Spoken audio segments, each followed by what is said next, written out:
Ladies and gentlemen, my name's Paul, and in this RedGamingTech.com video, we're going to be discussing as well as analysing tech news, which as usual has popped up in the past 24 or so hours. Hopefully, you are having an amazing day. We have lots of news to get through in this video. However, I want to start things out with a few things for AMD, which would be not only RDNA 2 news, but also stuff pertaining to Zen 3. This is from the infamous PC shopping message board, and once again, infamous user Aquarius Z. Of course, you should treat these rumours as, well, just rumours. They are certainly not official confirmations from AMD, at least not all of this, because one thing the user does state is that Zen 3's architecture will continue to improve significantly, and apparently one of the big foundations will be on single-core performance. This actually seems to tally up with some information that AMD themselves accidentally leaked just recently, that the move from Zen 2 to Zen 3 is going to be pretty profound. So I think we can at the very least say that that part of this information is definitely accurate. And they also go on to say that RDNA 2, of course, will be formed from several different GPUs. We will have Navi 21, 22, and finally 23. And it looks like Navi 23, at least if this information is accurate, will be the smallest die, around 240 mm squared, although here Aquarius does say that it could be plus or minus 5 mm squared, and then Navi 22 will be 340 mm squared, and then Navi 21 will be 505, which is, well, pretty big, and that's putting it mildly. Further to this, they also add that AMD could potentially be adopting NVIDIA's strategy that we saw with Turing. If you're unfamiliar, of course, we have two different Turing classes of card. Essentially, you have the GTX 16 series of cards, which do not feature hardware-based ray tracing, and then, of course, you have the RTX series of cards, like the 2060, 2080, and so on. And those cards are capable of hardware-based ray tracing, and they also have the ability to run things like DLSS as well. Here, the rumour is that AMD are apparently considering doing similar.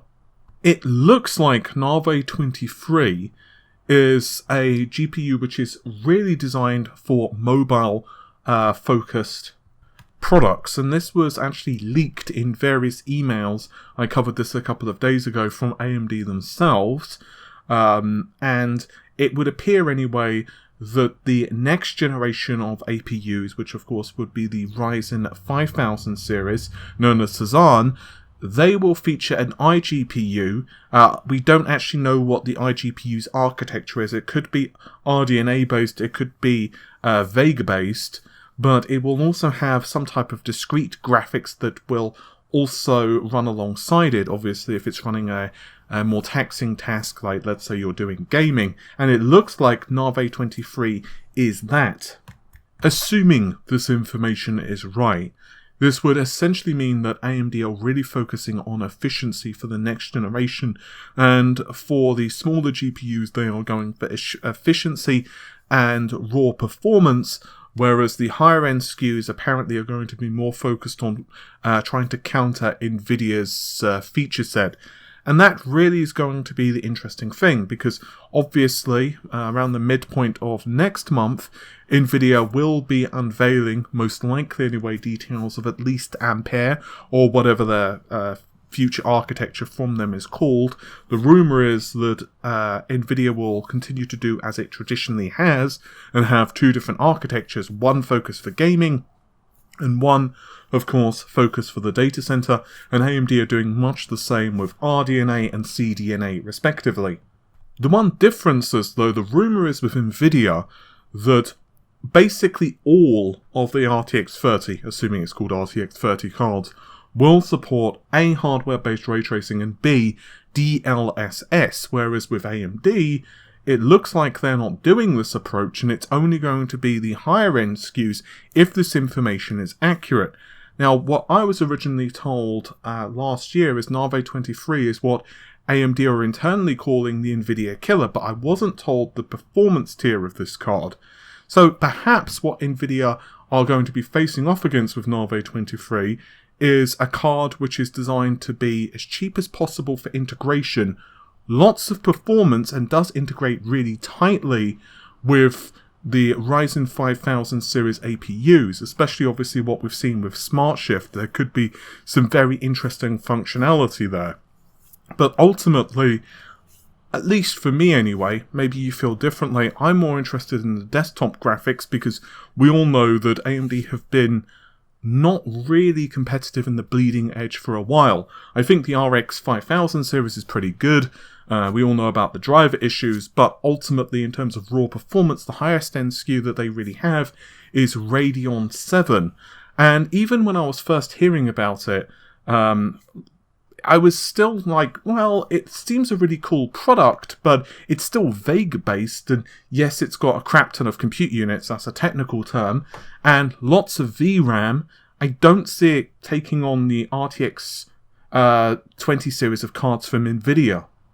And of course, it did end up being a prosumer monster. It was certainly a lot of performance for things like 3D rendering, video editing, blah, blah, blah, blah, blah, and gaming, it was pretty good, but obviously the RX 5700 XT, particularly when overclocked, is not exactly a hop, skip and a jump behind the Radeon 7. I'm really interested to see what ends up happening with AMD. I'm hoping that they're really competitive in graphics, because otherwise it's going to come down to Intel to compete with NVIDIA. And honestly, while I am extremely excited for the Xe architecture, I don't think it's reasonable to put all of that expectation on Intel to compete with NVIDIA's bleeding edge cards the first time round. I'm hearing instead that Intel are probably aiming to take on NVIDIA's mid-range, maybe high to mid-range, so I guess that would be the equivalent of like the 2070 Super kind of thing. But a lot of the performance figures I have for Intel are very kind of contradictory, because some people are telling me that the cards are pretty good, just really power hungry. Others have told me that no, they suck. Their performance is just not good at all. And others are saying, well, no, they're actually really good, and Intel are just planning to be a little bit cheaper with them. So honestly, all the information I have in terms of the performance with Intel Xe, I'm not really paying too much attention to it. I just kind of want to see the products themselves at this point.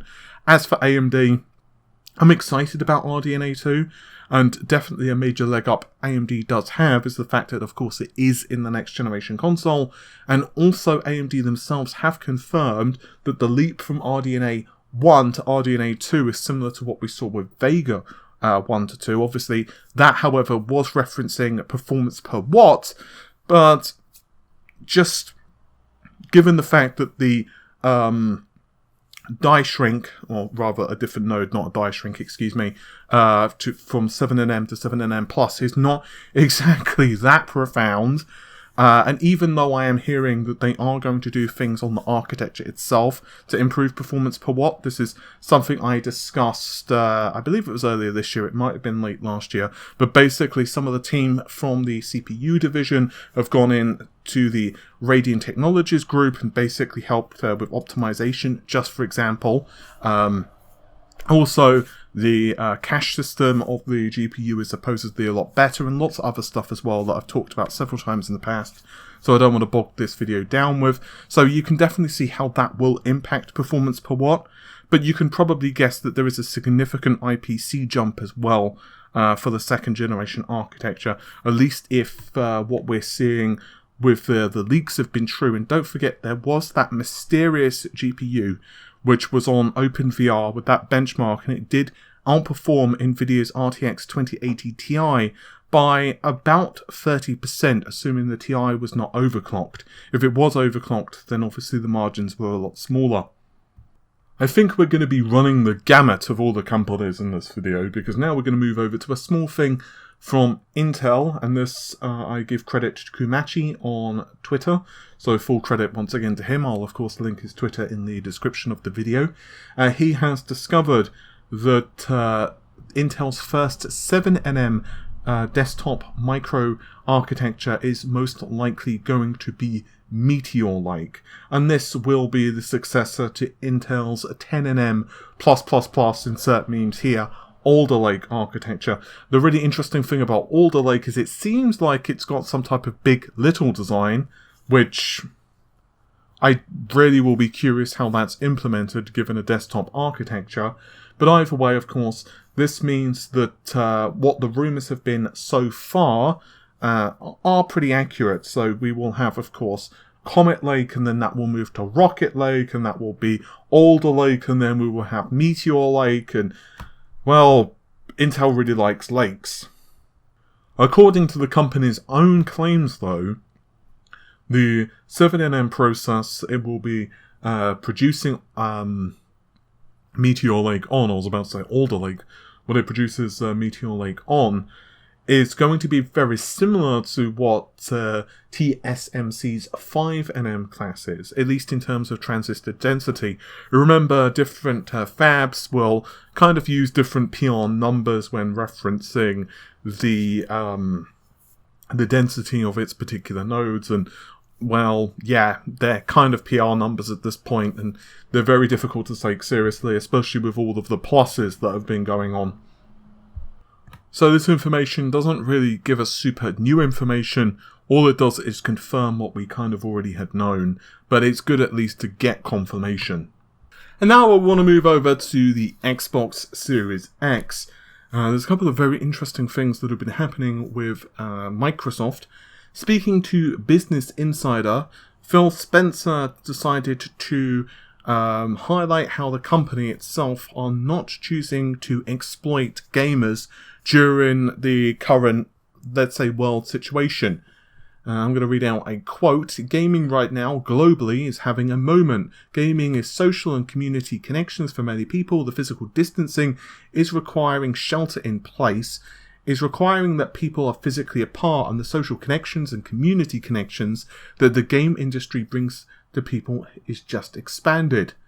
We track what we call new to Xbox customers, new to gaming customers, people that we're seeing for the first time, and we're seeing a big flood of new people coming into gaming.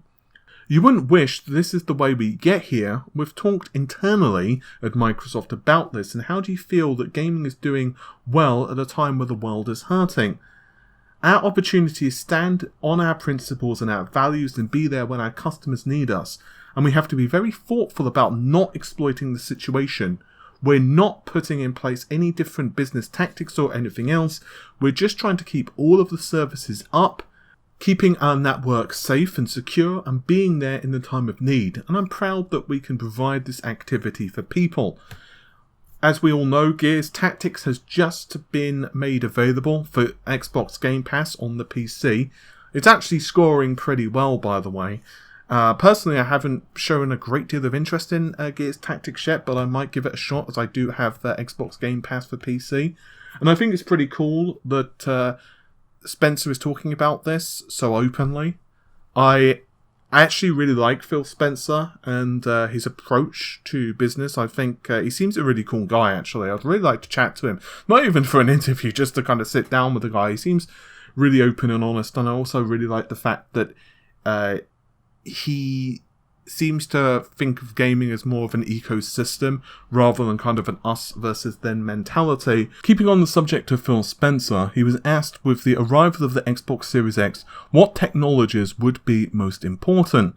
And Phil responded that while ray tracing on consoles is great, I'm very focused on what they're doing with dynamic latency input, DLI. In his view anyway, the feel of games in this next generation will change dramatically, as much as what we saw with 2D to 3D, given the CPU upgrade, DLI memory bandwidth, as well as the SSD. Now, my personal opinion is that, yes, the 7th generation to the 8th generation, so from Xbox 360 to the Xbox One or PS3 to PS4, of course, there were some major differences. Graphics got better, textures got better, blah blah blah blah blah. But in terms of raw gameplay, there wasn't that much more that developers were afforded to do. And one of the big problems, of course, as we've discussed many times, is the CPU, which has been holding things back, yes, but also the SSD, and just the ability to get data in. Honestly, even if the drive had been, I don't know, 2 or 3 times faster than what we saw, it would have made a tremendous difference, at least in my opinion. But I'm currently playing through Final Fantasy VII, the remake, and I am, generally speaking, a PC gamer. So if I ever get the option of playing a game on a console or playing it on the PC, I will almost always play it on the PC. There are some exceptions, like if I'm playing with friends or whatever. Generally, though, I am a PC gamer at heart. And I have to say, I'm really finding it painful at points with the loading times of FF7. The texture pop-in is kind of bad, but I can almost deal with it. But the loading times are just brutal. And so I'm really looking forward to just fast storage alone on the next generation. Like, yes, SSDs are capable of doing a hell of a lot more than just fast load times, but just the fast load times alone will be really nice. But ultimately, I think the next generation is going to be a pretty significant upgrade. I don't think it's going to just be a small little tweak here or there. I think in terms of a leap, it's going to be a way bigger jump to what we saw from PS3 to PS4 or Xbox 360 to Xbox One. I don't think it's going to just be very similar, albeit with nicer graphics. I think that it's going to allow different forms of games to be produced, and more importantly, give developers themselves the ability to create games very differently and without a lot of the restrictions that we currently have in place with game design. And actually, there's kind of something funny that ties in with this, with Microsoft's Flight Simulator. And you might recall one of the videos I made recently is how the next generation of consoles will impact PCs. There's actually perhaps a hint with Microsoft Flight Simulator. And, well, yeah, I think we can pretty much forget the Crysis memes for a moment, because the ideal specification for either the NVIDIA or AMD rig are just kind of brutal.